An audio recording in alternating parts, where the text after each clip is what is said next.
ऋण मुक्ति के रामबाण आज हम आपको उपाय बता रहे हैं। घर में वे घर घर में घर में वह ग्रह कोई बैठा, बुध बैठा जल साथी, जो पितृ ऋण से प्रभावित है, असर सब ग्रह निष्फल हो।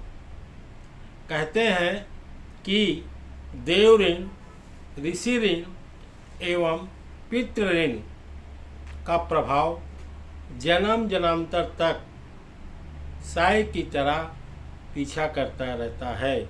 इसलिए शास्त्रों में पितृदोष भाव, आचार देवी भाव, मातृ देव तथा आदि शब्दों से इंगित किया गया है। वैसे ही परम गता ज्योतिष में इन तथ्यों में जन्म कुंडली में भी स्थान दिया है। लेकिन इस मामले में यह बताने चाहते हैं कि पिता के द्वारा लिया हुआ कर्ज पुत्र को देना पड़ता है और यहाँ तक शारीरिक, आर्थिक और मानसिक ऋण को भी चुकाना पड़ता है। वैसे व्यक्ति को 3 बातें कभी नहीं भूलना चाहिए: कर्ज, फर्ज और मर्ज।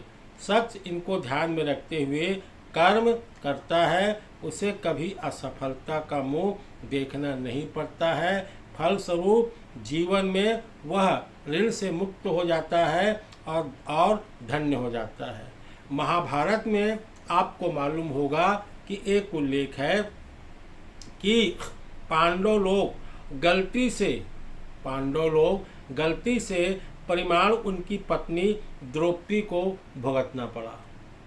इसी ऋण पड़ पड़ा कि संवर के माता पिता के श्राप के कारण महाराजा दशरथ को भी संतान के लिए दर दर ठोकर खानी पड़ी थी।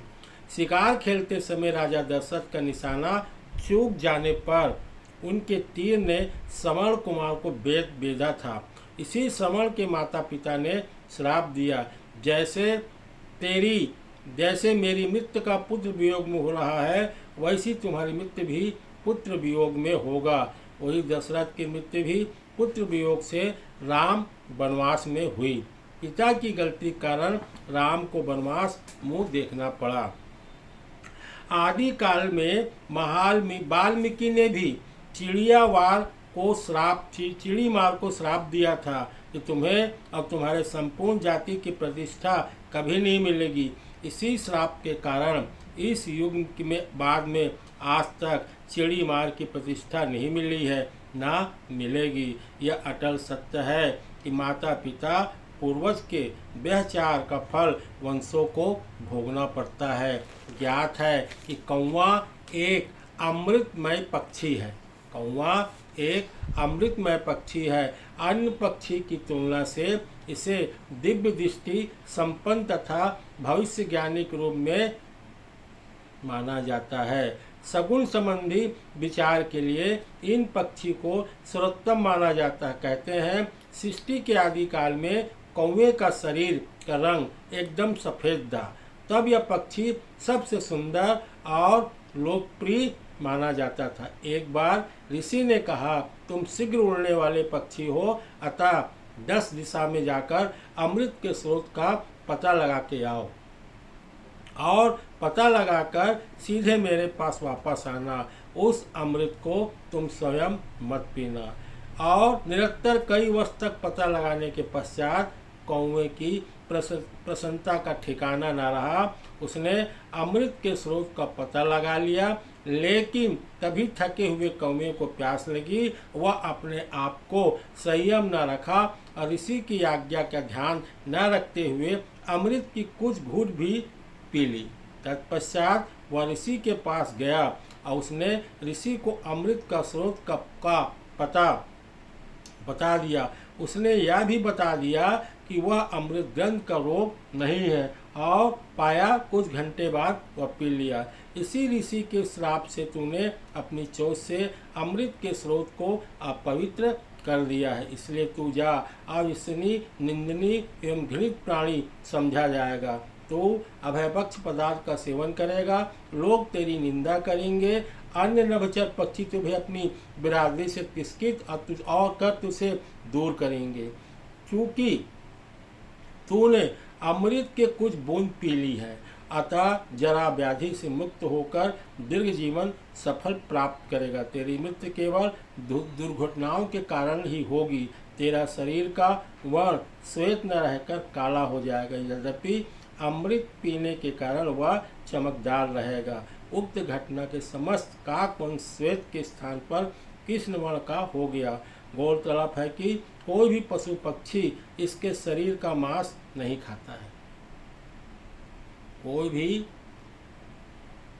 पक्षी इसके शरीर का मांस नहीं खाता है, यानी गुनाह कोई करे और सजा कोई भुगते, इससे भुगते का करीब संबंधी है। और यह ध्रुव सत्य है कि पूर्वजों का दुष्कर्म का फल उसके वंशजों को भोगना पड़ता है। इसलिए हमें ऋण कहते हैं। जातक जिस ऋण को पूर्वज के पाप या श्राप देव ऋण पितृऋण से पीड़ित है, उसका निवारण में हम आगे आपको बताते हैं कि आप इन ऋणों से कैसे आप मुक्त हो सकते हैं।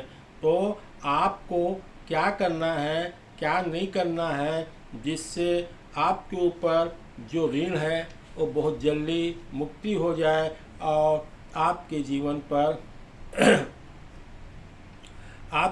पर वह काम सफल हो जाए। आपको अपने रिश्तेदार के ऋण मुक्ति के लिए आपको अपने परिवार के एक एक सदस्य से पैसा इकट्ठा करके मुफ्त धमात औषधालय में दवाई खरीद के दे दें। तांबे का सिक्का आप नदी में प्रवाहित कर दें। या दूसरा आपका उपाय ये है कि फिटकरी से दांत साफ करें, नाक अवश्य छिदवा लीजिए। सपरिवार एक ही कौड़ी को लेकर एक कौड़ी को लेकर जलाएं, तत्पश्चात उन्हें एकांत में दरिया में प्रभावित कर दें। इससे आपकी ऋण मुक्ति का बहुत बड़ा उपाय होगा और कहीं ना कहीं से आपको धन की प्राप्ति होगी, जिसके कारण से आपके जीवन में सफल होगा। और आपको क्या करना है कि ऋण मुक्ति के लिए आपको हम और उपाय बता रहे हैं कि आप गांठ वाली हल्दी को ले लीजिए और हो सके पीसी हल्दी हो तो ले लो, नहीं तो चावल ले लो। इन चावल को आपको पीस लेना है। यदि आपकी पीसने की समस्या जा रही है तो इसे भिगा लीजिए और भिगाने के बाद चावल को सिल पर या मिक्सी पर पीस कर सकते हैं। इसके बाद एक लोटा लीजिए, लोटा कोई भी ले सकता है, इससे आधा लोटा पानी लेता है और चावल अपने शीश में रखकर उस लोटे में डालना है। और डालने के बाद आप पीली हल्दी अपनी पीसी हुई को आपको क्या करना है, किसी भी बरगद के वृक्ष में जाके आपको डाल देना है। दूसरा आपका ये है कि आप इस ऋण मुक्ति के लिए आपको एक और उपाय बता रहा हूँ कि आप पीला सरसों 50 ग्राम ले लीजिए और अपने शरीर से 7 मरते उतार कर आप बरगद वृक्ष में जाइए और गड्ढा खोदिए और उस पीला सरसों को दबा के आ जाइए। पीला सरसों प्राचीन काल से इतना बड़ा रामबाण उपाय है कि जिसके करने से आपके सारे ग्रह बाधा शांत होंगे और धन जो आप लिए हो वहाँ कहीं ना कोई रूपरेखा बनेगी और आप उस धन से मुक्ति प्राप्त कर लेंगे। आपको अगर यह वीडियो अच्छा लगा हो इसे लाइक करिए, शेयर करिए और नीचे लाल बटन को जरूर दबाइए। ओम साई राम।